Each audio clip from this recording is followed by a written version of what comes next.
Welcome back to the channel, everyone. It's been a fat second since my last upload because I've been getting completely destroyed by fatherhood recently, and my brain's been complete mush for a few weeks now. But I've still been streaming and enjoying some Predecessor in my free time, and I wanted to take a minute to address something I've been seeing pop up a bit more, and even experience myself in almost every game. This is a naturally toxic environment that highly competitive online video games like Predecessor, League, Counter-Strike, Rocket League, etc. are all going to attract, and how we as a community can address it. While even I've fallen into some unacceptable behavior myself, I know it's crazy to imagine, but I've developed a philosophy around the mentals of this game in my journey to get goodism. Something I always find interesting, and I'm still waiting for the day to come, ready to throw a celebration party for whoever the first brave soul is to come out and say it. But every single time someone wants a flame, they always throw out the blame game onto other people instead of looking at the mistakes they make themselves. It's always jungle diff, or why is X doing Y, never hey my bad guys, I probably shouldn't have tried to dive into the 3 healthy enemies trying to chase down the 1 kill across the entire map. That was on me.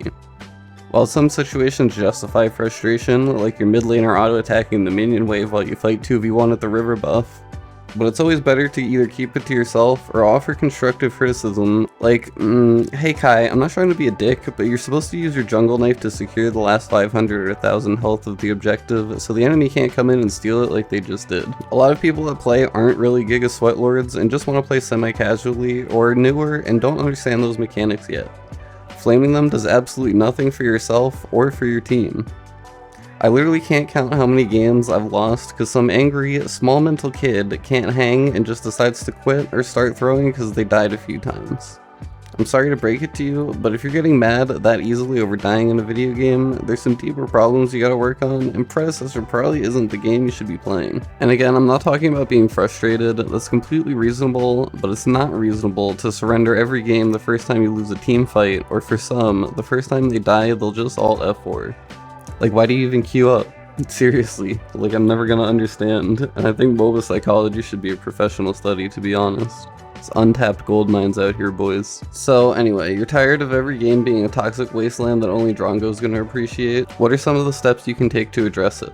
Well, number one, and usually the easiest approach to most low IQ mentals, is to simply mute the perpetrator immediately after the first sarcastic good job, good game, or cancel that ping. This is done by opening the scoreboard on your respective platform and hovering over to the little ping and chat icons next to each player's name. By clicking the ping notification, you'll just mute their in-game pings, but they'll still be able to type to you. And then obviously by clicking the chat notification, it's going to mute their ability to type to you. While this isn't a be-all end-all fix, it's certainly one of the more easy and effective ways to stop yourself from getting tilted, because at the end of the day, if they tilt you too, they win. So don't fall for the bait. If that doesn't work, and you feel they've taken it way too far by either verbally slurring or DCing, you can use the in-game reporting system to make a report on the player. I literally killed you like 5 times! You don't know how to even build! Don't even fucking type in my chat, you absolute bot! You are perma, you fucking dog shit player! Get the fuck out of here, you absolute bozo shitter! Get the you PTV in your name! Shut the fuck up! You absolute bot! Get the fuck out of— The more teammates that report the same player, the more likely it is the player is going to receive a penalty.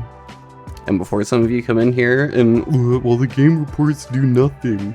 They absolutely do, you just don't see it right away. Even I recently had a week-long chat ban. I know, it's crazy to imagine. They also do have an FAQ related to it on their Reddit page, which according to them states yes, reports do something, but not immediately, because they have a dedicated team that goes through it and reviews all the reports. And then the third and most work-intensive, but also most likely way to ensure a player gets proper action taken against them is to make a support ticket through their website. I'll have the links to all these sources and more to check out for anyone that's interested, but by making a ticket on their website with the relevant info they ask for on this page, it's going to give them the highest chance of actually catching a ban. And they absolutely review them and take action. Here's an example email I've received close to a dozen times now letting me know that action was taken. While this method is certainly more annoying than just using the in-game report feature, if someone's really gone out of bounds and you want to make sure you're doing your part to help clean up our lovely streets, and obviously it isn't viable for everyone's platform, but the way I've cut down on the effort it takes, since I'm constantly reporting chronic DCers, is to have the support ticket tab open on my second monitor.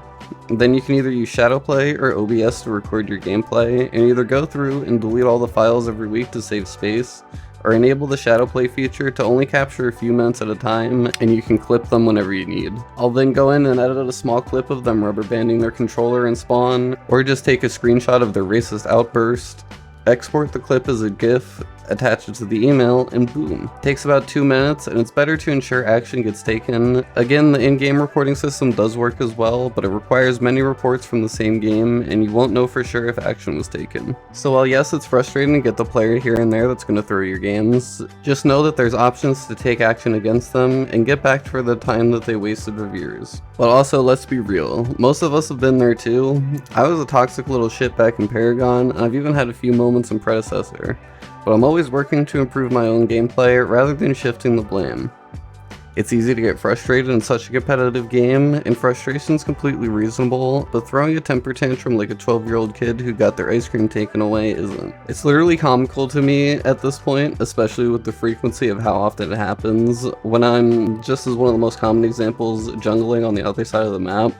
Dueling will die or something, and then spam either I need help, or start typing the usual jungle diff related messages, as if they expect me to Muriel ult across the map with my Chimera Leap and bail them out of their bad play.